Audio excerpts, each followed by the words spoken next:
Hotel World. This your brother Matthew Daniels, aka M. Pooh, aka the Chosen Few, aka the Real Bookworm.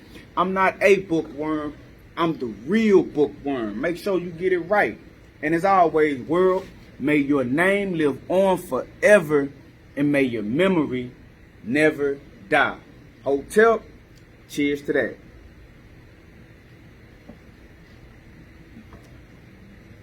Moses found in ancient Egyptian records.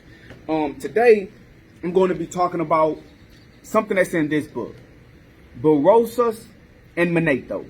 Okay, Berosus is an ancient writer, historian, who wrote the history of Mesopotamia.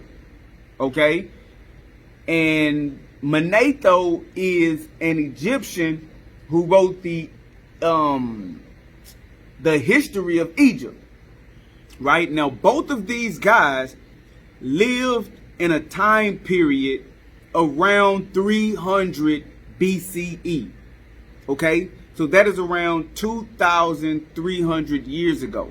Now we're going to be looking at some of the works of Manetho, but I want to preface going in this book with a statement.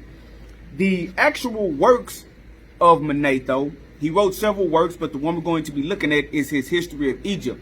Now, the works of Manetho are actually lost to history. Okay? Now, we can reference certain things that Manetho said in his books because he was quoted by other authors. Right? It's like me, I'm an author. I wrote a book called Suicide Note. I wrote a book called Thicker Than Water. Let's say at a later date, right? After I'm dead and gone, or even while I'm still alive, but after I publish my books, someone comes along, let's say someone comes along and writes their own book. But in their book, they say that there is a guy named Matthew Daniels who calls himself the Real Bookworm, and he wrote a book called Thicker Than Water, and in Thicker Than Water he said this, and they quote chapter 3 out of my book, Thicker Than Water. Now let's say 100 years go by and all the copies of Thicker Than Water are basically destroyed and lost. And no one can find Thicker Than Water, right? But someone finds the book that was written after Thicker Than Water that mentions me, mentions Thicker Than Water, and quotes one of the chapters in Thicker Than Water.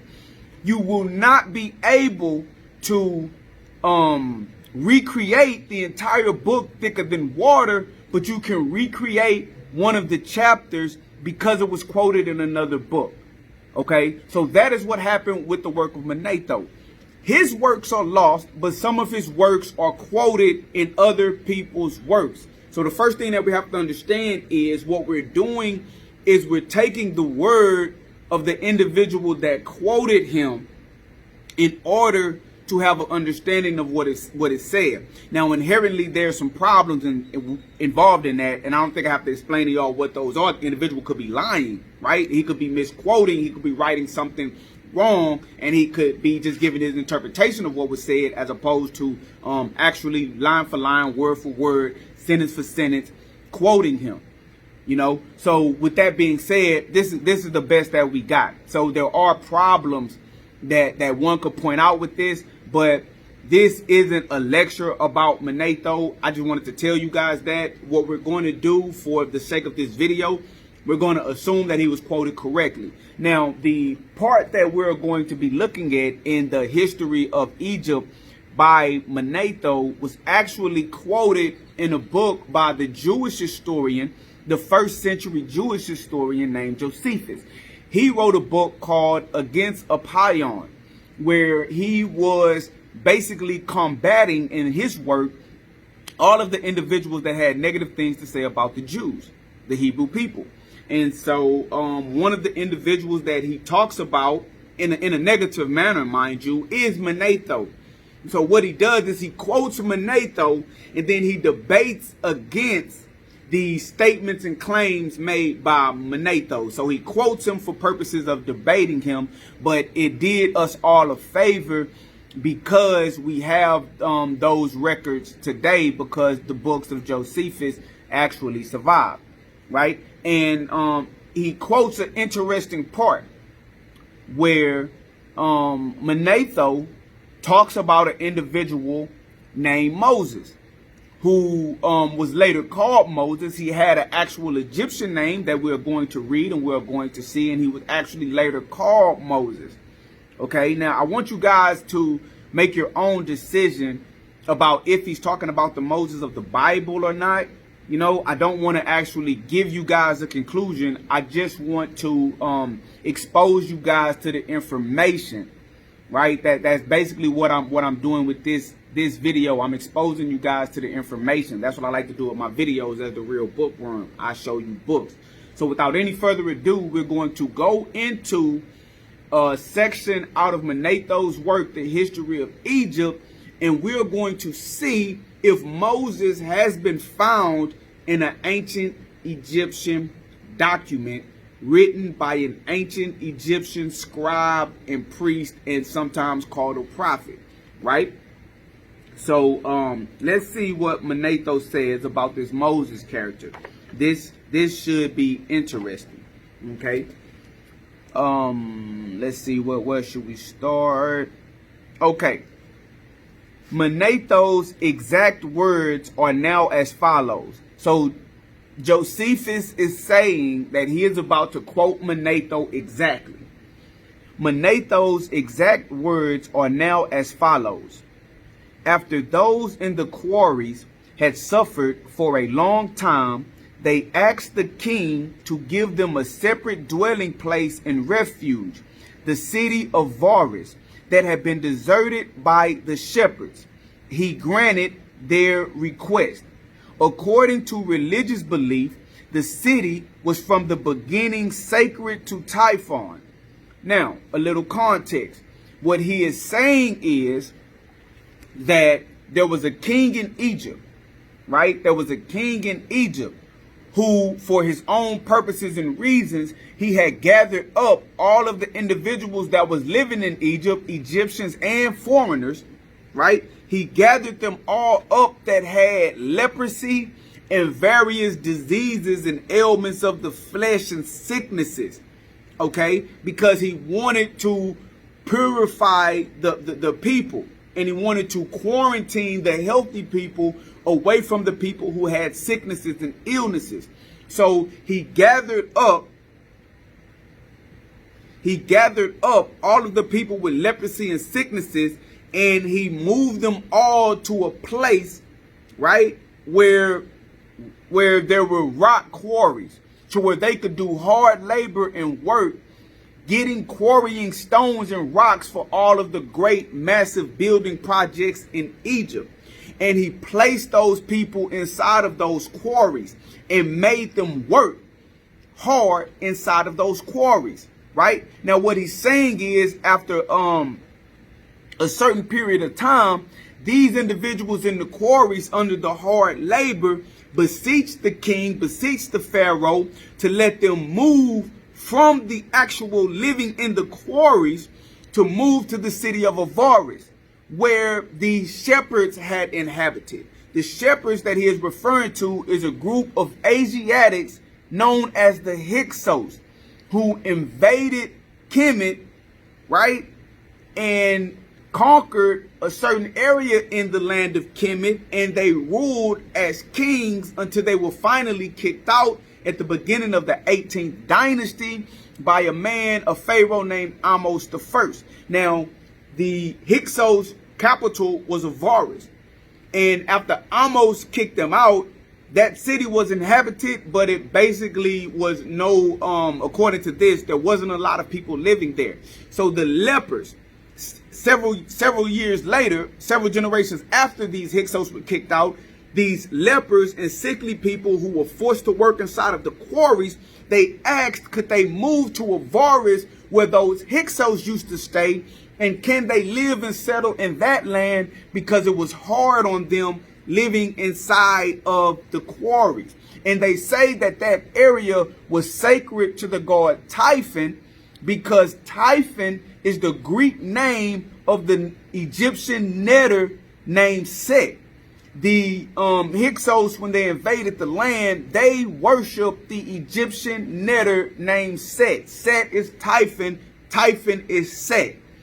Okay, that is what he is saying. So they asked, could they be moved to the land of Avaris, where the Hyksos used to stay? And he says that the king granted their request.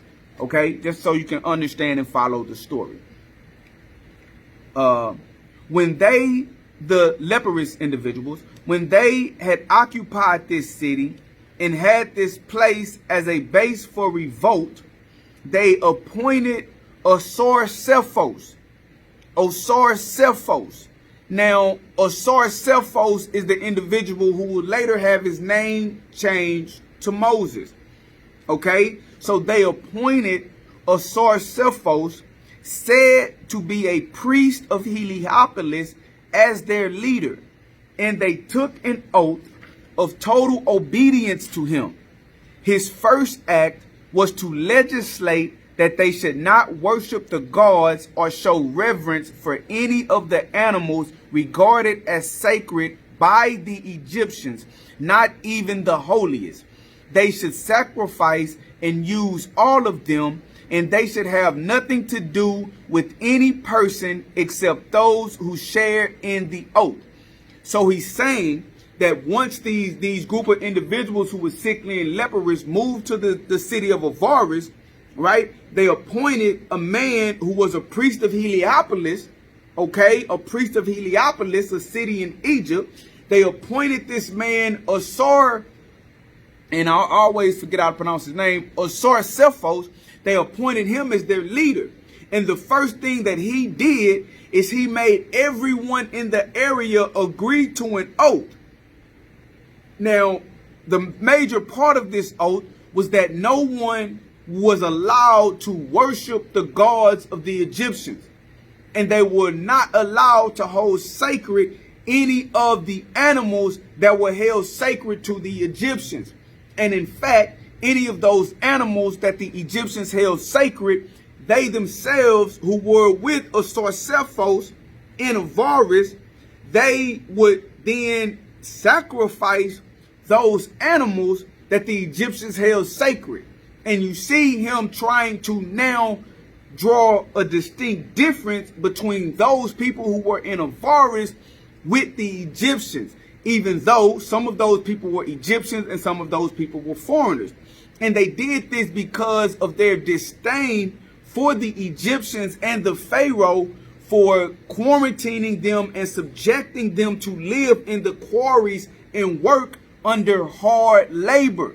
They were upset because they were put in this position. So when they had some type of freedom in Avaris, they made a leader over themselves. They appointed this man as a leader over themselves, and they tried to identify as a separate group than the Egyptians, right?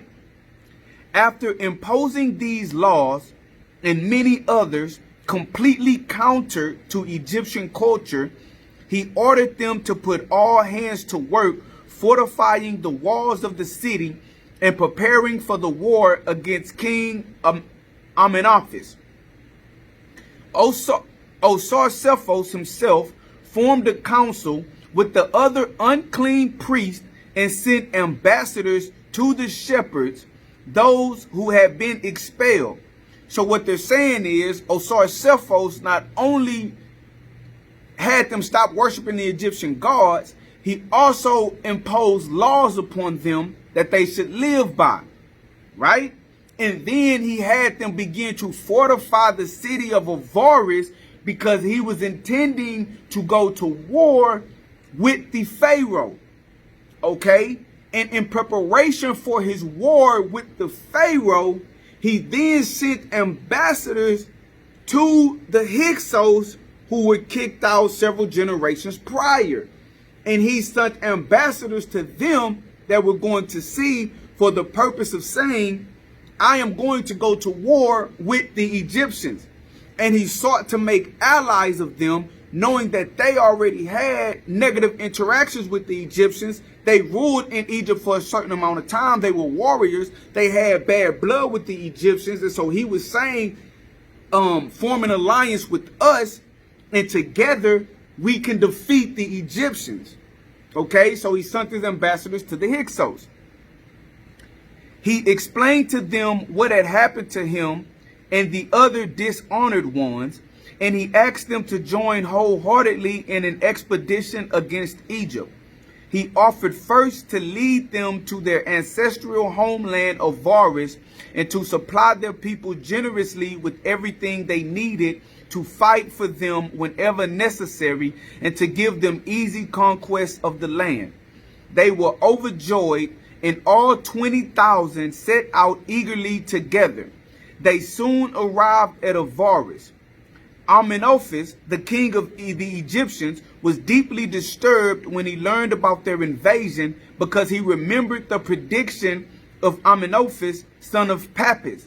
So what they're saying is, when the ambassadors got to the Hyksos and told them that Asarsephos and the unclean individuals in the Vows were preparing to go to war with the Egyptians, and that they were offering the Hyksos an alliance and saying that once we take over Egypt, we will give you back the land that you ruled in Vows.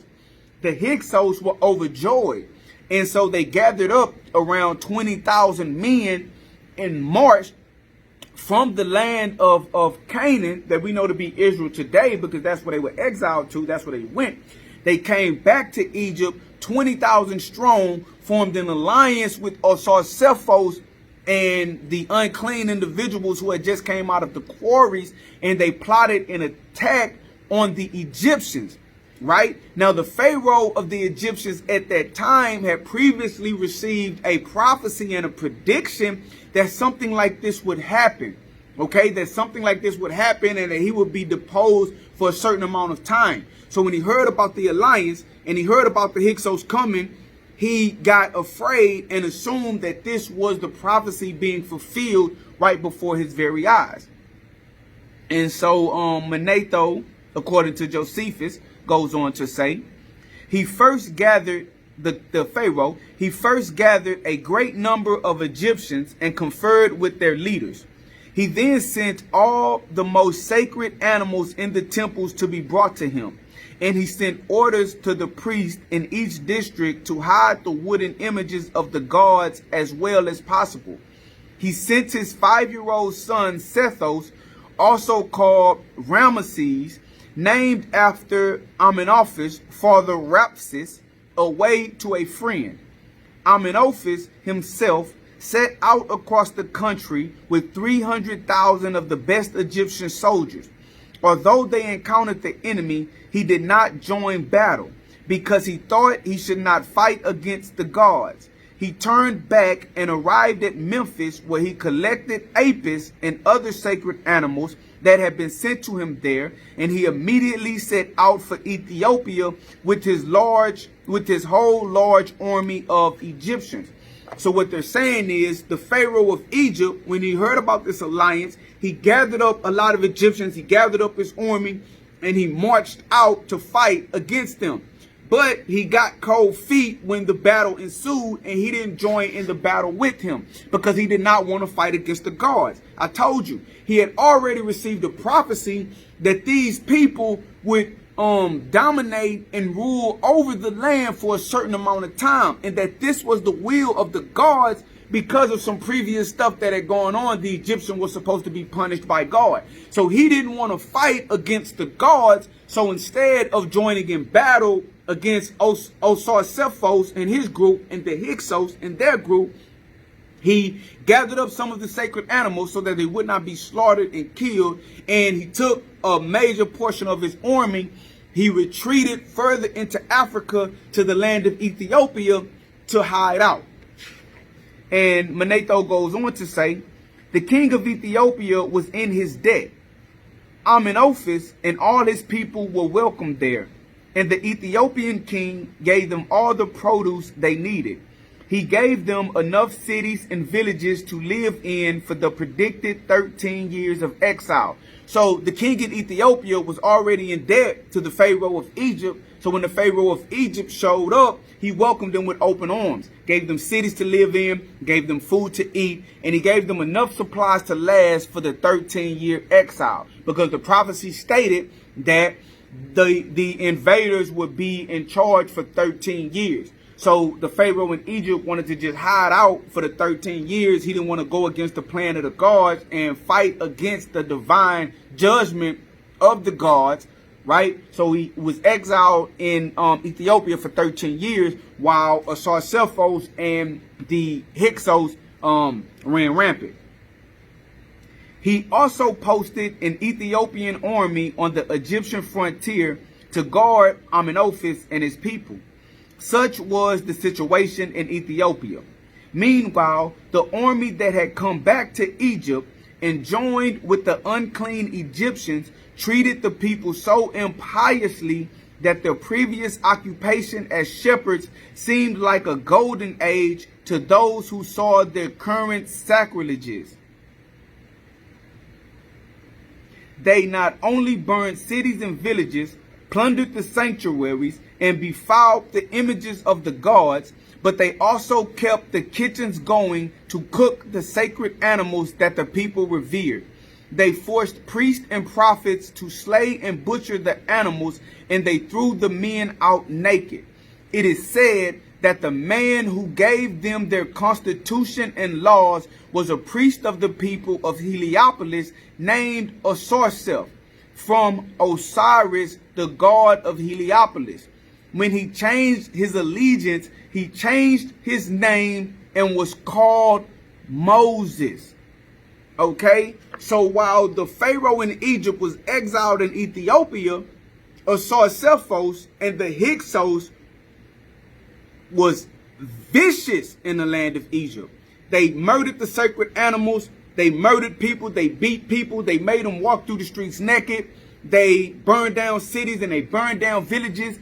And it made in comparison the subjection that the Egyptians felt when the Hyksos alone were in charge, it made that seem like a golden age, right? It made that subjugation seem like a golden age compared to the horrors they faced under Sarcephos and the Hyksos alliance. And they basically were vicious, violent rulers for 13 years. And they're saying that Sarcephos, his name was actually from the god Osiris. Now, Osiris is the Greek name for the Egyptian god or Neter, Asar. So that's why Sarcephos is from Osiris, which is Asar. Sarcephos. He was a priest of Heliopolis. Asar was revered in Heliopolis. And basically so was Ra. Heliopolis, son, Ra, son. Asar, the son of Ra. I have to go into the details of that in another video because you can get kind of confused when you're looking at the Egyptian narrative if you don't already know the background. But what they're saying is the original name of this guy was based on his connection to Heliopolis, and he was connected to the Neter Asar or Osiris. And so once his allegiance had switched, once he was no longer a priest of Heliopolis, once he no longer served those Egyptian gods, once he had converted his people and bound them to an oath that they would no longer serve those Egyptian gods, they would serve another god, they would no longer revere those animals, they would sacrifice those animals. Once he gave them their own laws and constitutions, his name was changed from that Egyptian name of Sarcephos, right, which connected him to Asar. His name was then changed to Moses. Whoever this story is referring to, his name became Moses. And so because his name was changed to Moses, right, because he led this group of people in rebellion against Egypt, against the Pharaoh, against the gods of Egypt, the sacrifice of Egypt, because he was a lawgiver to these people, individuals associate him with the character in the Bible known as Moses. But I'm going to let you draw your own conclusions on that. I'm not going to impose a conclusion on you. Now, I have my own opinion on that, but I want you guys to draw your own conclusions, right? So he goes on to say, This then are the Egyptian legends about the Jews. There are more which I pass over for the sake of brevity. So now we're going to get back into Josephus stops quoting Manetho, and he starts talking again in his own words, in his own voice. But after the 13 years were up, the king of Egypt, he came from Ethiopia, and he kicked these people out and expelled them from the land, and there was what may be called a exodus from the land, because these people left the land. These people who had this man now known as Moses as their leader, who had basically desecrated everything sacred to the Egyptians, had ruled for 13 years and had the Pharaoh exiled for 13 years, right? Who had given them a new god as opposed to the gods of the Egyptians, had given them a new culture that was a anti-culture as opposed to the Egyptian culture, right? Had refused to allow them to revere the animals that the Egyptians held dear and revered. This guy who had given these individuals laws, right, named Moses, these individuals left after the 13 years, and they were kicked out and ran out by the Pharaoh when he came up from the land of Ethiopia.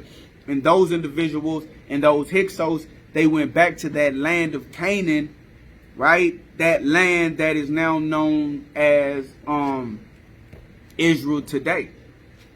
So just to summarize, just to cap it off, Pharaoh had rounded up unclean people, both Egyptian and non-Egyptian. Some were Egyptian priests. Some knew the wisdom of the Egyptians because they were in the temples, right? And to be a priest, it was a bloodline thing. You were born into it. So this guy, if he was a priest of Heliopolis, he had to have been some type of relation to another priest of Heliopolis. Okay, and the Pharaoh placed these people into the quarries and quarantined them from the rest of the people and put them under hard labor and forced them to quarry stone for the building projects in Egypt, right? And so these people, who were a mixed group of people of both Egyptians and foreigners, asked to be allowed to live in Avaris. Look up where Avaris is at. Do some research. They then went to the city of Avaris. When they got to the city of Avaris and they had some semblance of freedom, they appointed this priest of Heliopolis as their leader named Sarsephos. This guy, his first act was to denounce all the Egyptian gods, right? And institute a new god for these people. And to denounce all of the animals that the Egyptians held sacred, and to institute a situation to where those animals were now allowed to be sacrificed by these groups of people. Now, mind you, one of the sacred animals in Kemet is a bull. So they sacrificed bulls, among other things. Okay, he also gave them an oath. An oath is like a covenant. Just think about what I'm saying. An oath is like a promise, a swear on my life that, okay, we are our own people now. We are nothing like the Egyptians. We agree to this oath that our culture will be totally different than the Egyptian culture. We will not have anything to do with the Egyptian gods, no longer. And we will no longer have anything to do with these revered animals that the Egyptians revered. And you, Sarsephos, will be our leader. And so they began to fortify the city, right? And then what they did is they made an alliance with the known enemies of the Egyptians to wage war against them. So when the Hyksos came to have their alliance with Sarsephos and his people, the Pharaoh got his army and was about to go to war with them. But he realized that because of a prophecy, this action was divine from God. The Egyptians were being punished and were supposed to be punished for 13 years because of something that they did in their past. So this Pharaoh, not wanting to fight against God, retreated, went to Ethiopia, and let them have their way. And for 13 years, it was hell on earth in Egypt. Okay?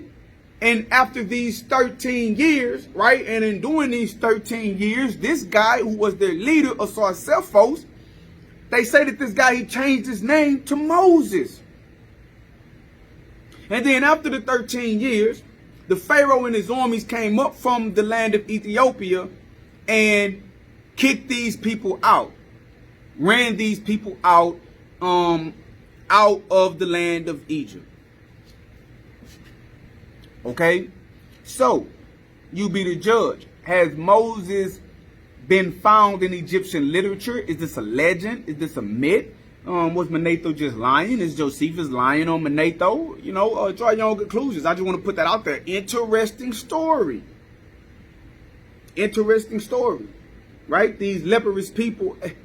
Well, I read it. Rewind the video. I don't want to keep going over it over and over and over again. Has Moses been found in ancient Egyptian records? Leave a comment, talk to me, ask some questions. You know, let's dialogue about it. This your brother, Matthew Daniels. Hey, hold the pressure. I always got to do a plug. Y'all know I got books out, Thicker Than Water, Suicide Note. Go get that book, Thicker Than Water. Go get that book, Suicide Note. You can go to my Facebook page, Everything Matthew Daniels, and you can order it for a discounted price because it's coming directly from me. You can go to Amazon.com if you feel more comfortable going to Amazon. You're on Amazon all the time anyway. Just type in Thicker Than Water by Matthew Daniels. Type in Suicide Note by Matthew Daniels. Order that book. You can get it for $19.99, right? Or you can get the ebook version of it for $2.99, right? You can order it directly from me from my Facebook page, Everything Matthew Daniels, and you can get it for $10. You just have to pay shipping, because even if you get it directly from me, I have to ship it out. And when you're shipping books, it costs to ship a book because the book got that weight on it.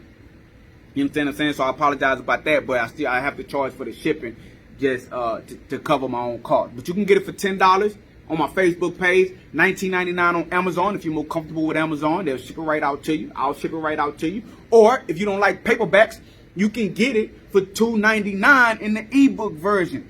Even if you don't want to read it for the next 3 months, go get that ebook version. It's $2.99. It's just $3. Go download that.